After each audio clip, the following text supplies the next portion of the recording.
is the purpose of your life, the purpose of God's call and election in your life.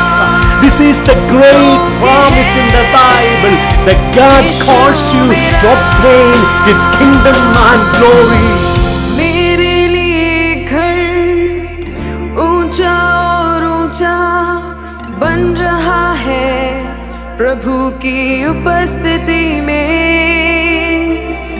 खुदा के हाथों बनाया हुआ घर तैयार हो रहा ऊंचाई में। मेरे लिए घर ऊंचा और ऊंचा बन रहा है प्रभु की उपस्थिति में। खुदा के हाथों बनाया हुआ घर तैयार हो रहा ऊंचाई में। 10,000 में जो सुंदर है उसे देखूंगा, महिमामय मेरे पिता को मैं देखूंगा। 10,000 में जो सुंदर है उसे देखूंगा, महिमामय मेरे पिता को मैं देखूंगा।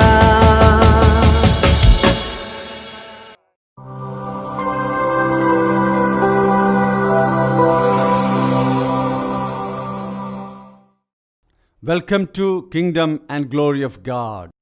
परमेश्वर की राज्य की ओर, उसकी महिमा की ओर मेरे प्रिय सभी दर्शकों का हार्दिक स्वागत करता हूं। परमेश्वर ने आपको इसलिए बुलाया है कि आप उसके राज्य और उसकी महिमा को प्राप्त करने के लिए हैं। परमेश्वर की राज्य का अर्थ क्या है? द गवर्नमेंट ऑफ गॉड, यानी कि परमेश्वर का शासन है अर्थ। एक व्यक्ति अपने स्वयं का शासन को समाप्त कर यीशु मसीह की प्रभुता को स्वीकार कर परमेश्वर की शासन की ओर वापस आने पर वह परमेश्वर के राज्य में आ गया। परमेश्वर का राज्य उसी में आ गया। अब वह खुद ही परमेश्वर का राज्य बन गया। दूसरी बात है, यीशु मसीह इस पृथ्वी पर वापस आने पर इस पृथ्वी की सभी शासनों को, प्रधानताओं, अधिकारों और प्रभुताओं को समाप्त करके इस पृथ्वी का शासन अथवा राज्य पिता परमेश्वर को सौंपेगा।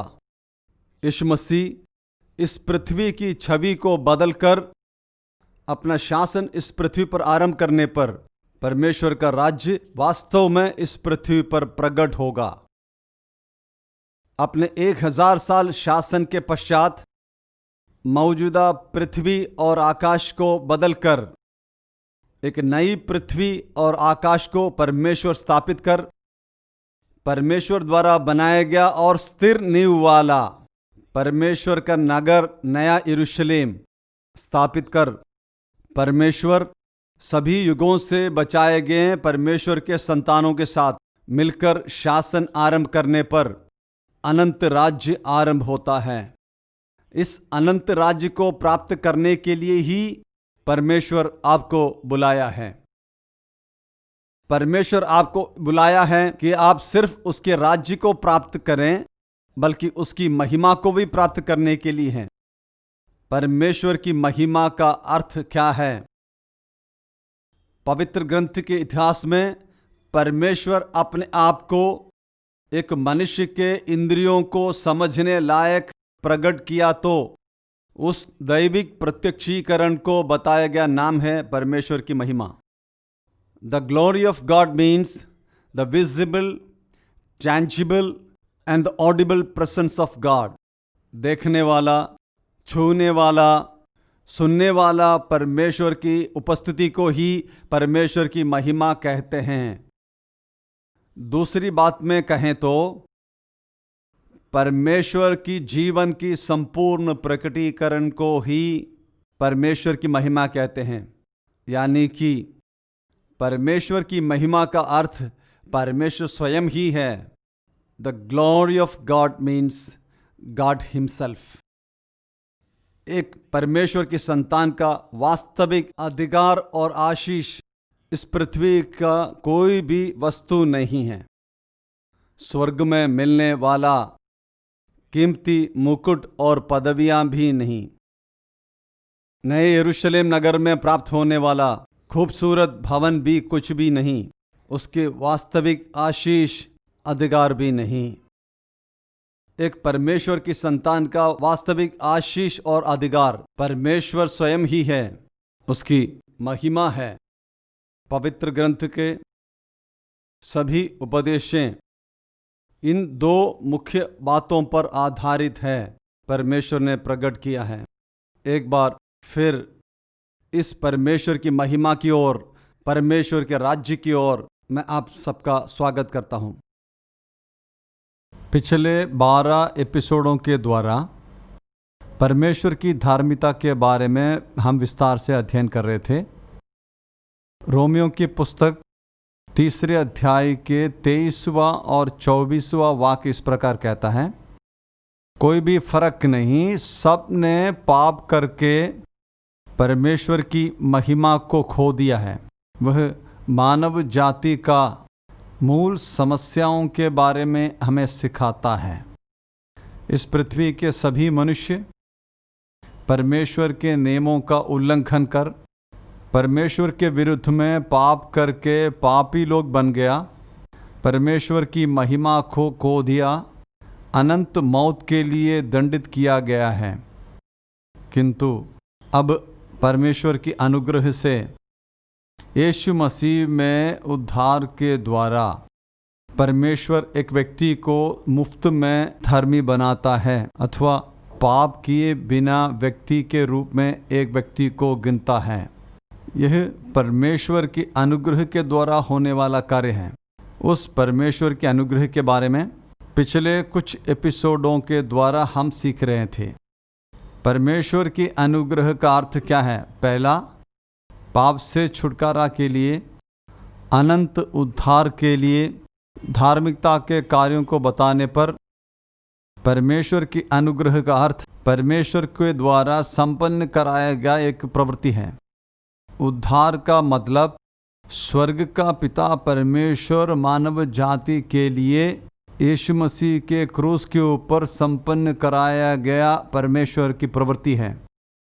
जो कार्य मनुष्य से असंभव था, मनुष्य अपने कर्मों को समाप्त करने पर परमेश्वर उसके लिए पूरा किया। यही है परमेश्वर की अनुग्रह का पहला अर्थ।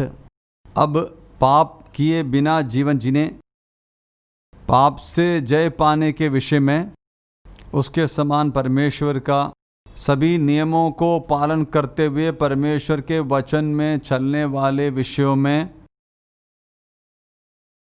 उद्धार में बढ़ने के विषय में, संपूर्ण पवित्रता को पाने के विषय में, उसके समान एक व्यक्ति के मन को नए कर पूर्ण रूप से परिवर्तन होने के विषय में, यीशु मसीह की संपूर्ण व्यक्तित्व वाला उम्र के ऊंचाई को पाने के विषय में, यीशु मसीह की संपूर्ण व्यक्तित्व की ओर बढ़ने के विषय में, शरीर की अभिलाषाओं को ना मानते हुए आत्मा के अनुसार चलने के विषय में, आत्मा को अनुसरण करने के विषय में, उसके समान जय पाने वाला व्यक्ति बनने के कार्यों में, पाप के ऊपर, शरीर की अभिलाषाओं पर, संसार की अभिलाषाओं पर, शैतान के सारे युक्तियों और चालों के और परीक्षाओं के ऊपर जय पाने के विषय में परमेश्वर की अनुग्रह उसे सबसे ज़्यादा ज़रूरी है।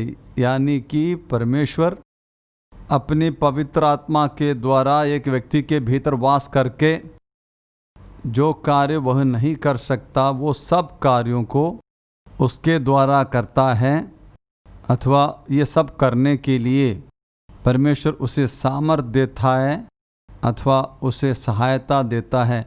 यही है परमेश्वर के अनुग्रह का दूसरा अर्थ। परमेश्वर की अनुग्रह को स्पष्ट करने मैं एक दूसरा उदाहरण आपको बताता हूँ। कभी परमेश्वर के लोगों को विविध प्रकार के कष्टों से आगे बढ़ने के लिए परमेश्वर होने देता है। कभी विश्वास जीवन के परीक्षाओं में, आग में से गुजरने वाले ऐसे हालात में परमेश्वर अपने लोगों को चलने देता है कभी, खास तौर से कठिन आर्थिक समस्याओं के द्वारा अपमान और निंदा को सहते हुए आगे बढ़ने के लिए, हो सकता है निरंतर बीमारियों से होकर गुजरने के लिए परमेश्वर अपने लोगों में होने देता है। परमेश्वर इस प्रकार करने से वह स्पष्ट रूप से उसके लिए कारण होता है। हो सकता है विशेष तौर पर हमने जो किया है पापों के कारण परमेश्वर कभी होने देता है, नहीं तो हमारे पाप करने के अवसर जानने वाला परमेश्वर इस प्रकार कष्ट और तकलीफ़ों के द्वारा हमें चलने देता है कभी, नहीं तो विश्वास के जीवन में हमें स्थिर करने के लिए, विश्वास के जीवन में हमें शक्ति प्रदान करने के लिए, विश्वास के जीवन में हमें स्थिर बनाने के लिए परमेश्वर इस प्रकार अपने लोगों को चलने देता है। उसी समय विश्वास जीवन की परीक्षाओं के लिए इस प्रकार के कष्ट से होकर, परेशानियों से होकर परमेश्वर अपने लोगों को चलने देता है। उस विश्वास के परीक्षाओं के द्वारा परमेश्वर को, व्यक्ति को दूसरे आत्मिक स्तर की ओर, सेवकाई की ओर पदोन्नति देने की ज़रूरत होने के कारण परमेश्वर उसे इस प्रकार के अनुभवों से होकर गुजरने देता है। उसी समय उसका स्वयं के सामर्थ्य को बर्बाद करने के लिए इस प्रकार के कष्टों से होकर परमेश्वर उसे चलने देता है।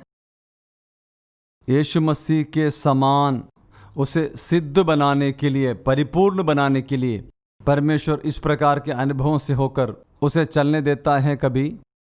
उसी समय महिमा का, अनंत महिमा को प्राप्त करने के लिए, महिमा के ऊपर महिमा को पहनाने के लिए इस प्रकार के कष्ट और तकलीफ़ों से होकर परमेश्वर एक व्यक्ति को चलने देता है। पत्रोस के पहली पत्री पहले अध्याय में से मैं आपको कुछ वाक्य पढ़कर सुनाता हूँ, 6 वाक्य और 7 वाक्य।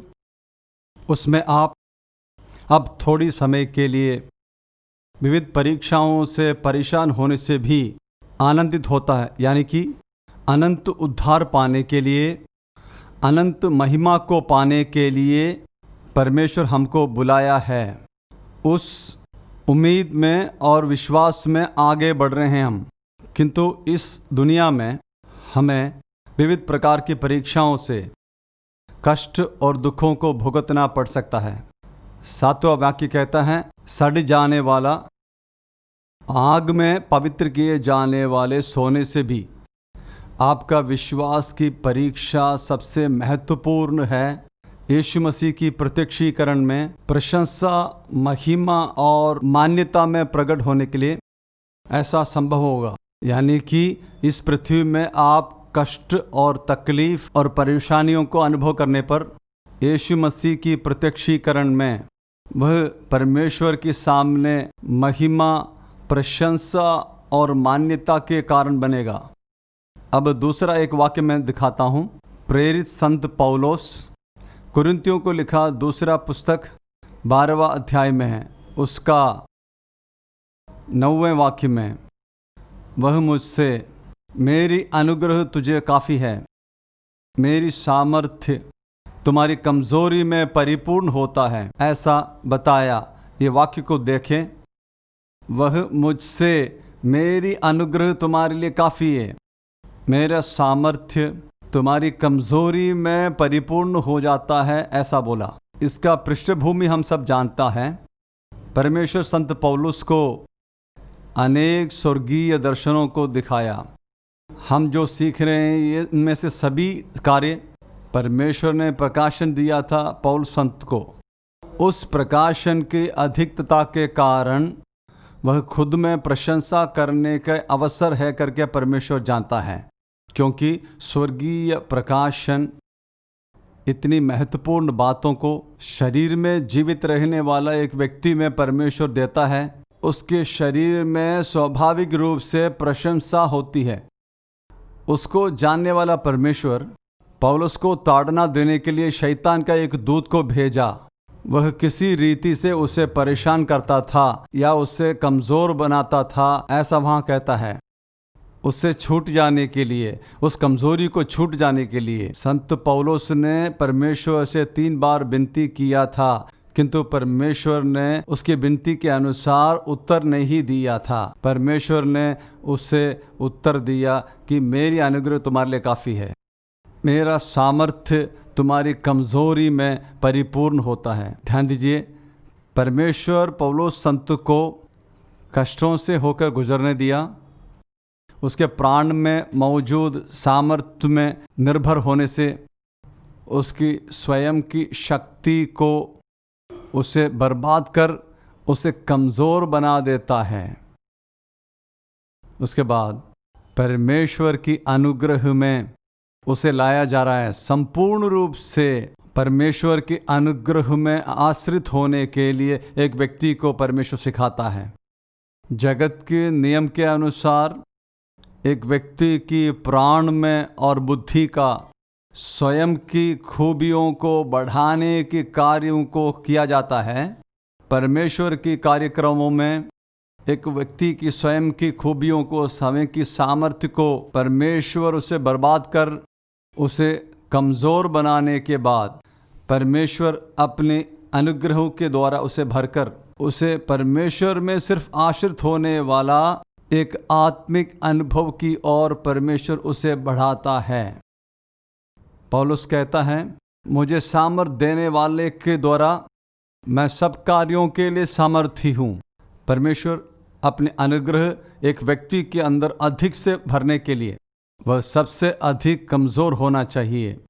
उसके खुद के सामर्थ्य में से, उसके स्वयं के सामर्थ्य में से उसे नष्ट किए जाने के बाद ही परमेश्वर की अनुग्रह उसमें सामर्थ्य के साथ प्रकट हो सकता है।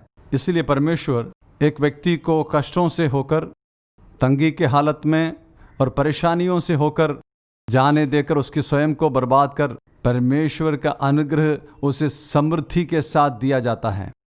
परमेश्वर के अनुग्रहों का विविध प्रकार के अर्थों को हम देख रहे थे। सबसे पहले उद्धार और धार्मिकता के संदर्भ में जब सभी मनुष्य हार गया तब परमेश्वर मानव जाति के लिए काम किया, वह परमेश्वर की अनुग्रह है। गॉड वर्क्स फॉर मी, यही है पहला अर्थ।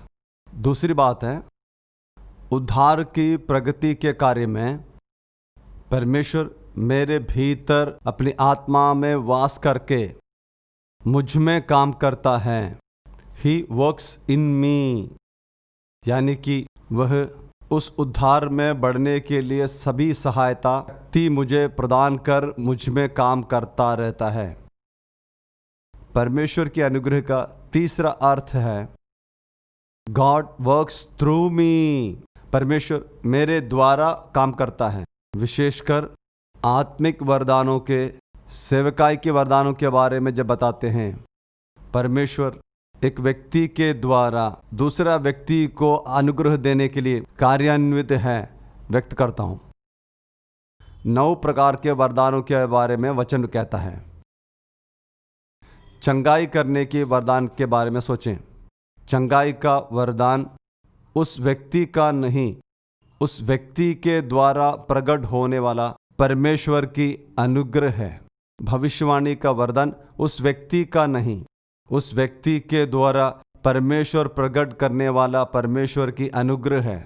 वह कलीसिया के लिए, दूसरा एक व्यक्ति के लिए इस परमेश्वर के दास के द्वारा परमेश्वर का अनुग्रह को प्रकट करता है। अब सेवकाई के वरदान, मैं वचन को सिखाने वाला हूँ। यह सेवकाई मेरा नहीं है, मैं जो कहता हूँ वो मेरा नहीं, मेरे द्वारा परमेश्वर के अनुग्रह परमेश्वर आप में प्रकट करता है। इसीलिए वरदान प्राप्त हुए व्यक्ति, सेवकाई के वरदान प्राप्त लोग कभी भी अपने स्वयं में प्रशंसा करने की ज़रूरत नहीं, क्योंकि वे परमेश्वर के हाथ का एक केवल उपकरण है। परमेश्वर अपनी अनुग्रह उनके द्वारा केवल प्रकट करता ही है।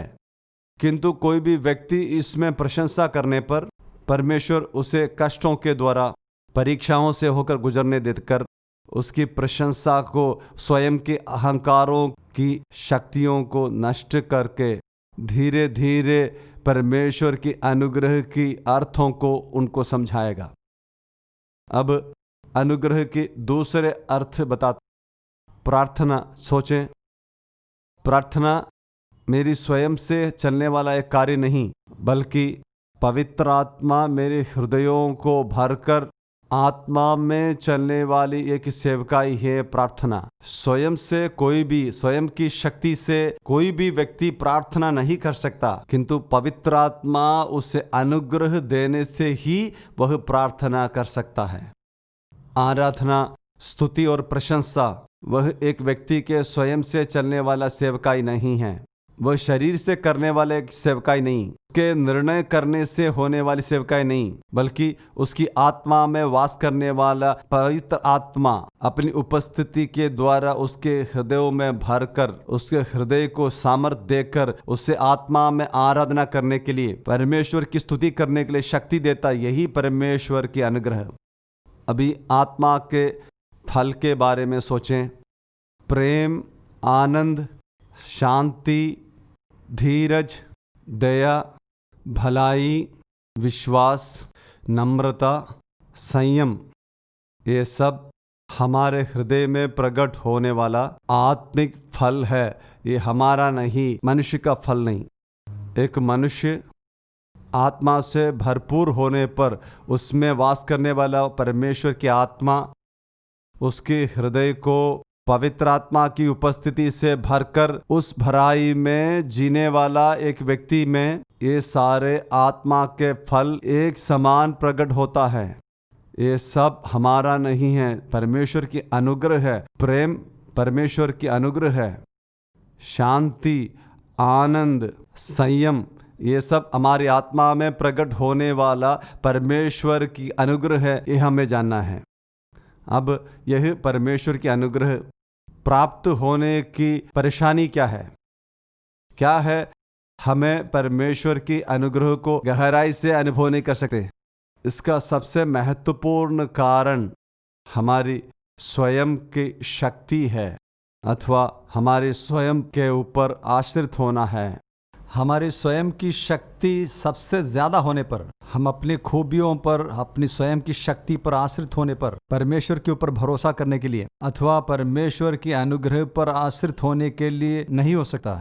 किंतु परमेश्वर विविध प्रकार के अनुभवों से होकर हमें गुजरने देकर हमारी स्वयं की सामर्थ्य को बर्बाद करता है। एक बार स्वयं की शक्ति बर्बाद होने के बाद हम अपने हृदय में, हमारे अंदर, हमारे स्वयं में बहुत ही कमज़ोर हो जाता है। आहिस्ता आहिस्ता परमेश्वर के अनुग्रह को जानकर परमेश्वर की अनुग्रह में सिर्फ आश्रित होना शुरू करेगा। यह बहुत ही महत्वपूर्ण एक आत्मिक अनुभव है। किंतु एक लंबी आत्मिक जीवन के अनुभवों के द्वारा ही सिर्फ परमेश्वर के संतान को परमेश्वर की अनुग्रह को पहचानने के लिए स्वयं पर आश्रित होना खत्म कर परमेश्वर की अनुग्रह में ही सिर्फ आश्रित हो सकता है।